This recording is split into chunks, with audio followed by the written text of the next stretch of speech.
सबसे जब उद्धव जी से ये ज्ञान हुआ उनको कि भगवान धरा छोड़कर चले गए श्री कृष्ण भगवान, तो विदुर जी शोक में डूब गए और विदुर जी मन ही मन सोचने लगे कि हम मनुष्यों का एक अभागापन है कि जो हमारे पास होता है वो हमें अच्छा नहीं लगता और जो नहीं है वो हमें अच्छा लगता है। तो जो हमारे पास है जब वो ही अच्छा लगे तो और की इच्छा कम हो जाएगी। है हमारा छोटा बालक है, उसको होटल ले जाकर बैठा लो आप, तो वो जो पदार्थ उसकी थाली आगे आ गई वो अब उसमें उसका रुचि नहीं रही, अब वो अगली देखता है कि बगल वाले की क्या आई है। हम इसको बचपन से समझाते हैं कि बेटा पहले प्राप्त ही पर्याप्त है, क्योंकि इच्छाएं कभी रुकने वाली नहीं है। पदार्थ असीमित हैं, इच्छाएं भी असीमित हैं, लेकिन इंद्रियों की एक लिमिट है। तो यही बात यहां बताई है कि जब मछलियों के साथ समुद्र में चंद्रमा रहता था तो मछलियों ने समुद्र उसको अपना साथी क्या समझा कि हमारी तरह है ये भी कोई एक जलीय जीव, लेकिन जब वो आसमान में चला गया तब मछलियों को पता चला कि ये चंद्रमा तो अमृत देता है।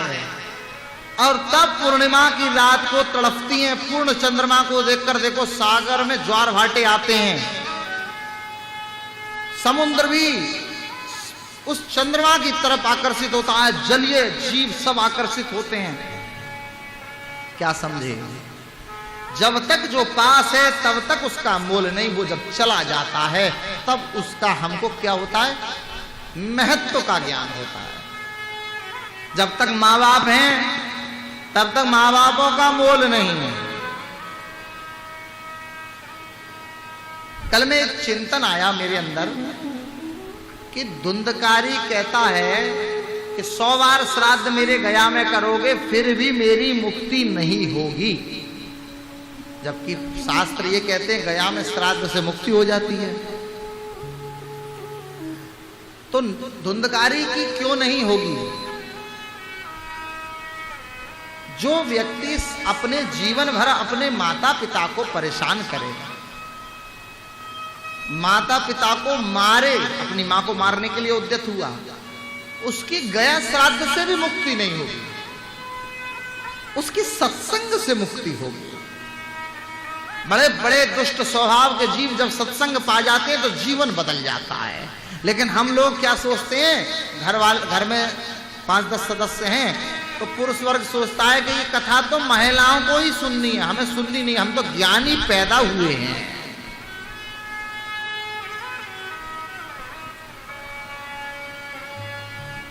विदुर जी आज सोच रहे हैं कि भगवान जब तक हमारे साथ थे तब तक हम उनका मोल ना समझ सके, लेकिन आज जब भगवान चले गए तो विदुर जी के मन में उनको पाने की नितांत इच्छा हुई है।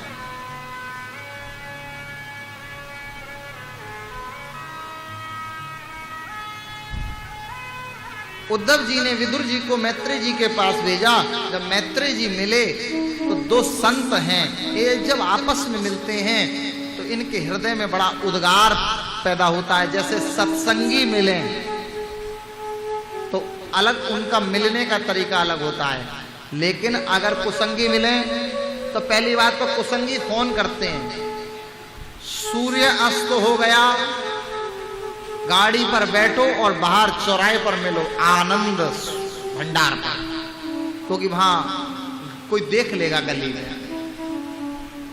और सत्संगी मिलते हैं तो क्या कहते हैं, हरिद्वार की कथा में हम भी आ रहे हैं, तुम भी आ जाओ। क्या समझे?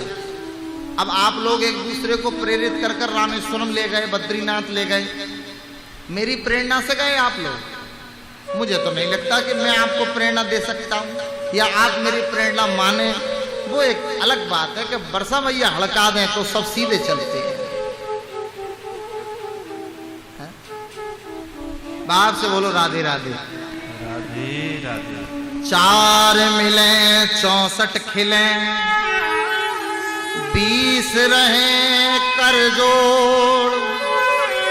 जब प्रेमी से प्रेमी मिले तो हर से 7 करोड़।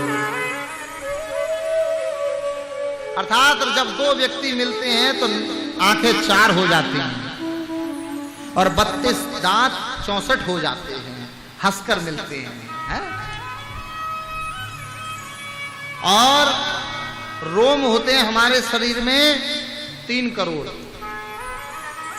3.5 करोड़ रोम होते हैं। तो जब दोनों के आलिंगन करते हैं, हृदय से मिलते हैं, तो वो कितने हो जाते हैं? पुलकित हो जाते हैं रोम, तो वो बन जाते हैं 7 करोड़। विदुर जी को भगवान की दिव्य लीलाएं सुना रहे हैं। विदुर जी ने प्रश्न किया, इस पृथ्वी का विस्तार कैसे हुआ, इस पृथ्वी पर जीव कैसे आए, ये पृथ्वी कैसे आई, और इस ब्रह्मांड में किसने इसको संरचना की, जरा अब हम सुनना चाहते हैं। संसार में विवेक आने के बाद सबसे पहले बालक एक ही बात सोचता है कि मैं इस संसार में कैसे आया। आपको ये वास्तविक बात बता रहा हूं। कोई व्यक्ति बेहोश हो जाए या याददाश्त चली जाए तो वो यही पूछता, मैं कौन? क्या समझे? पहले जब मेरा पता होगा तभी तो मैं पता कर पाऊंगा कि मुझको कौन लाया। जिसको अपना पता ना हो वो दूसरे का पता क्या खोजेगा। तो सृष्टि का विस्तार कैसे हुआ? मरीचि त्रंगर्षो पुलस्त्या पुलहा क्रतु भृगुर्वसिष्ठ दक्षस्य दशमस्तत्र नारद। ये 10 मानस पुत्र हुए ब्रह्मा जी के।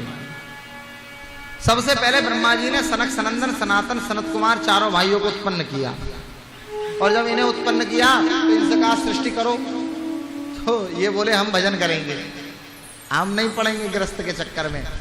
गृहस्थियों का जीवन ऐसा है, 100 जूता खाए तमाशा घुस के देखे।